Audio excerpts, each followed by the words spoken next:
Hi guys, তো সকাল সকাল আমি এই জিনিসটা দিয়ে আজকে ব্লগটা শুরু করতেছি এই কারণে যে এটার গুণগান যতদিন পর্যন্ত না তুমি খাচ্ছ ততদিন পর্যন্ত বুঝতে পারবা না। এটা আমার লাইফটা সেভ করে দিছে, আমি সেটা বলবো না, বাট এটার এত বেশি গুণ যে আমি এটা খেতে বাধ্য।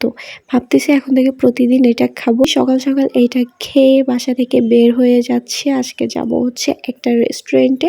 এটা আমাদের নোয়াখালী মাইজদিতে নতুন করে ওপেনিং হয়েছে। যারা এই রেস্টুরেন্টে দিয়েছে তারা হচ্ছে একদমই ইয়াং এজ একটা কাপল, ওনারা হচ্ছে বেসিক্যালি হাজবেন্ড ওয়াইফ। রেস্টুরেন্টটার যখনই ভিডিওটা দেখছি তখন আমার মাথায় কেন জানি আসছে আমি একটু দেখে আসি তাদের রেস্টুরেন্টটা আসলে দেখতে কেমনটা হয়েছে। ভিডিওতে সবকিছু সুন্দর লাগলেও যখন আপনি নিজের চোখে অথবা আপনি ভিজিট করবেন তখনই ওইটা সৌন্দর্যটা আপনি বুঝতে পারবেন। তো আর কথা না বাড়িয়ে আমরা চলে যাচ্ছি ওই দিকটায়। এখন ওই দিকে যাওয়ার পথে এত বড় একটা জ্যাম লেগে আছে যে আমার সাথে ছিল আমার একটা ফ্রেন্ড, তাকে ভিডিওতে নেওয়া যাবে না দেখে আমি ভিডিওতে নিই না, সে নাকি ভিডিওতে আসতে পারবে না। তো যাই হোক, আমরা জ্যাম ট্যাম ঠেলে চলে আসলাম অবশেষে মিট আপ পয়েন্টে। এইটার লোকেশনটা আমি আপনাদেরকে দিতে পারবো না, কারণ হচ্ছে আমি কিছু চিনি না। আমার সাথে যে ছিল সেই গুগল ম্যাপ থেকে লোকেশনটা বের করে দেন আমাকে নিয়ে গিয়েছিল। ঢুকতে আমি এই সাইডটা দেখতে পেলাম, কিন্তু অনেক মানুষ থাকাতে আমি আর নিচের সাইডে এসে কোনো ভিডিও ক্লিপ নিই নাই, কারণ হচ্ছে আমি চাই না আমার ভিডিওর মাধ্যমে অন্য কেউ প্রচার হয়ে যাক।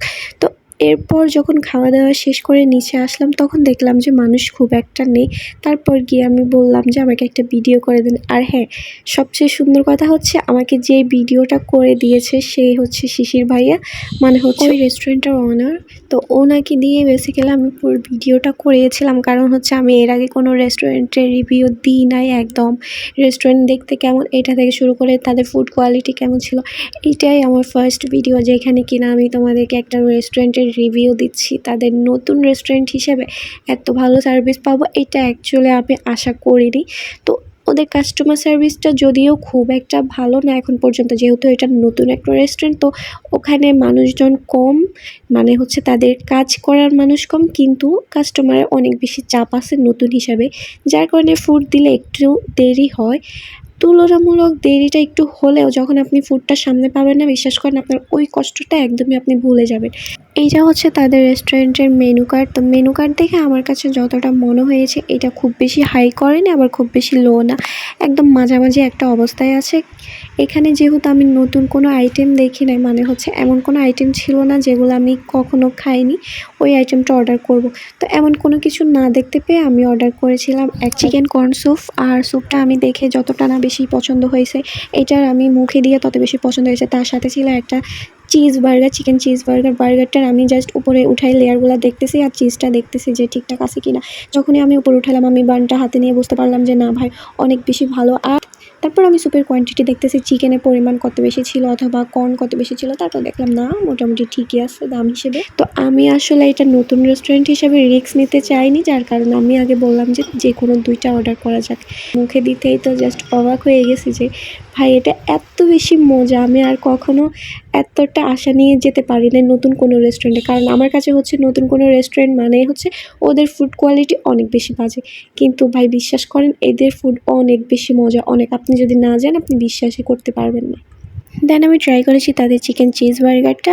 আমি প্রথম বাইটে তো জাস্ট তাদের ফ্যান হয়ে গেছি, ভাবতেছি এবার থেকে এই রেস্টুরেন্টে এসে আমি বার্গার অথবা স্যুপটা ট্রাই করব। যেহেতু আগে অর্ডার করা আমার 2টা ফুডে অনেক বেশি ভালো ছিল, তাই আমি আরেকটা ফুড অর্ডার করেছি, সেটা হচ্ছে যে সাব স্যান্ডউইচ। তো ওইটা আসতে একটু লেট হবে দেখে এইদিকে আমি আয়নাতে এসে একটু টুংটাং করে নিজেকে ফোস পাস দিয়ে দেখতেছি যে কেমন লাগে।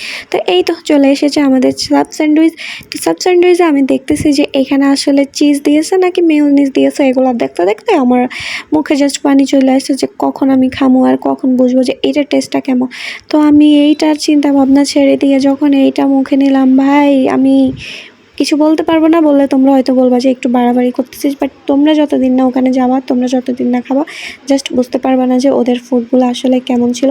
ভাইয়াকে আমি বলে দিয়েছি যে ভাইয়া আপনাদের কাস্টমার সার্ভিস আমার কাছে ভালো লাগেনি। আমি অর্ডার করার অনেকক্ষণ পর আমি ফুডটা পেয়েছি, আমি ভাবছি বাসায় গিয়ে আপনাদেরকে আজকে ব্যাড রিভিউ দিব, কিন্তু যখন আমি ফুড পেয়েছি, আমি যখন খেয়েছি তখন আমি জাস্ট সেকেন্ডের মধ্যে চেঞ্জ হয়ে গেছে মুডটা। আমি ভাবি যে না, এত ভালো একটা খাওয়া খেয়ে আমি কীভাবে ব্যাড রিভিউ দেবো। তখন ভাইয়া বলে যে আসলে এটা আমাদের নতুন, তো তার মধ্যে রেস্টুরেন্টটা যেহেতু নতুন, তো ওখানে একটু কাস্টমারের চাপ বেশি থাকাতে একটু লেট হতেই পারে। বাট যখন ওই যে বললাম না, আপনি ফুডটা সামনে পাবেন, এইসব কষ্ট আপনার কাছে কিছুই মনে হবে না। তারপরে একটু ছবি টবি তুলে ভিডিও টিডিও করে আমরা বের হয়ে গিয়েছিলাম বাসার উদ্দেশ্যে। আজকের ফুড রিভিউ অথবা রেস্টুরেন্ট রিভিউটা কেমন লেগেছে অবশ্যই কমেন্ট করে জানাবো। ভিডিওটা এখানেই শেষ করতেছি। আজকের মতো বিদায় নিচ্ছি। সবাই ভালো থাকবে। আল্লাহ হাফেজ। অবশ্যই কমেন্ট করে জানাও আমার রিভিউটা কেমন হয়েছে, তাহলে নেক্সট টাইম আমি অন্য কোনো রেস্টুরেন্টে গিয়ে তাদের রিভিউ দিয়ে আসবো। আর যারা নোয়াখালীতে আসো অবশ্যই তোমরা এখানে ভিজিট করবা, অবশ্যই করবা। তোমাদের টাকাগুলো পানিতে যাবে না, এটা তোমরা শিওর থাকতে পারো।